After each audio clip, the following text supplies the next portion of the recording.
Keluaran pasal 7. Berfirmanlah Tuhan kepada Musa, "Lihat, aku mengangkat engkau sebagai Allah bagi Firaun, dan Harun, abangmu, akan menjadi nabimu.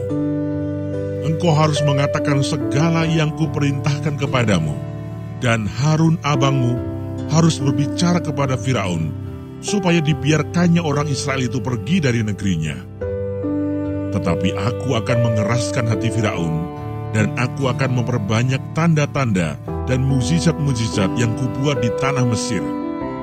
Bila mana Firaun tidak mendengarkan kamu, maka aku akan mendatangkan tanganku kepada Mesir dan mengeluarkan pasukanku, umatku, orang Israel, dari tanah Mesir dengan hukuman-hukuman yang berat. Dan orang Mesir itu akan mengetahui bahwa akulah Tuhan, apabila aku mengacungkan tanganku terhadap Mesir dan membawa orang Israel keluar dari tengah-tengah mereka." Demikianlah diperbuat Musa dan Harun, seperti yang diperintahkan Tuhan kepada mereka, demikianlah diperbuat mereka. Adapun Musa 80 tahun umurnya, dan Harun 83 tahun, ketika mereka berbicara kepada Firaun. Dan Tuhan berfirman kepada Musa dan Harun, "Apabila Firaun berkata kepada kamu, 'Tunjukkanlah suatu mukjizat,' maka haruslah kau katakan kepada Harun, 'Ambillah tongkatmu dan lemparkanlah itu di depan Firaun,' maka tongkat itu akan menjadi ular." Musa dan Harun pergi menghadap Firaun, lalu mereka berbuat seperti yang diperintahkan Tuhan. Harun melemparkan tongkatnya di depan Firaun dan para pegawainya, maka tongkat itu menjadi ular.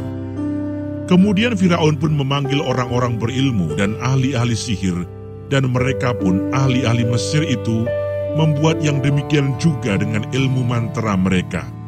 Masing-masing mereka melemparkan tongkatnya, dan tongkat-tongkat itu menjadi ular. Tetapi tongkat Harun menelan tongkat-tongkat mereka. Tetapi hati Firaun berkeras, sehingga tidak mau mendengarkan mereka keduanya, seperti yang telah difirmankan Tuhan. Tulah pertama, air menjadi darah. Berfirmanlah Tuhan kepada Musa, "Firaun berkeras hati, ia menolak membiarkan bangsa itu pergi. Pergilah kepada Firaun pada waktu pagi, pada waktu biasanya ia keluar ke sungai, nantikanlah dia di tepi sungai Nil dengan memegang di tanganmu tongkat yang tadinya berubah menjadi ular. Dan katakanlah kepadanya, 'Tuhan Allah orang Ibrani telah mengutus aku kepadamu untuk mengatakan, biarkanlah umatku pergi, supaya mereka beribadah kepadaku di padang gurun. Meskipun begitu sampai sekarang engkau tidak mau mendengarkan. Sebab itu beginilah firman Tuhan, dari hal yang berikut akan kau ketahui bahwa akulah Tuhan. Lihat, dengan tongkat yang di tanganku ini akan kupukul air yang di sungai Nil, dan air itu akan berubah menjadi darah. Dan ikan yang dalam sungai Nil akan mati, sehingga sungai Nil akan berbau busuk. Maka orang Mesir akan segan meminum air dari sungai Nil ini." Tuhan berfirman kepada Musa, "Katakanlah kepada Harun, ambillah tongkatmu, ulurkanlah tanganmu ke atas segala air orang Mesir, ke atas sungai, selokan, kolam, dan ke atas segala kumpulan air yang ada pada mereka, supaya semuanya menjadi darah, dan akan ada darah di seluruh tanah Mesir, bahkan dalam wadah kayu dan wadah batu." Demikianlah Musa dan Harun berbuat seperti yang difirmankan Tuhan. Diangkatnya tongkat itu dan dipukulkannya kepada air yang di sungai Nil, di depan mata Firaun dan pegawai-pegawainya. Maka seluruh air yang di sungai Nil berubah menjadi darah.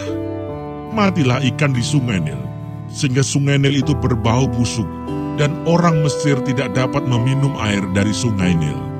Dan di seluruh tanah Mesir ada darah.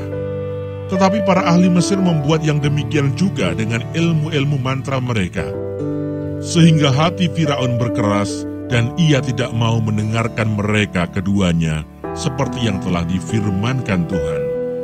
Firaun berpaling, lalu masuk ke istananya, dan tidak mau memperhatikan hal itu juga. Tetapi semua orang Mesir menggali-gali di sekitar sungai Nil, mencari air untuk diminum, sebab mereka tidak dapat meminum air sungai Nil. Demikianlah genap 7 hari berlalu setelah Tuhan menulahi sungai Nil.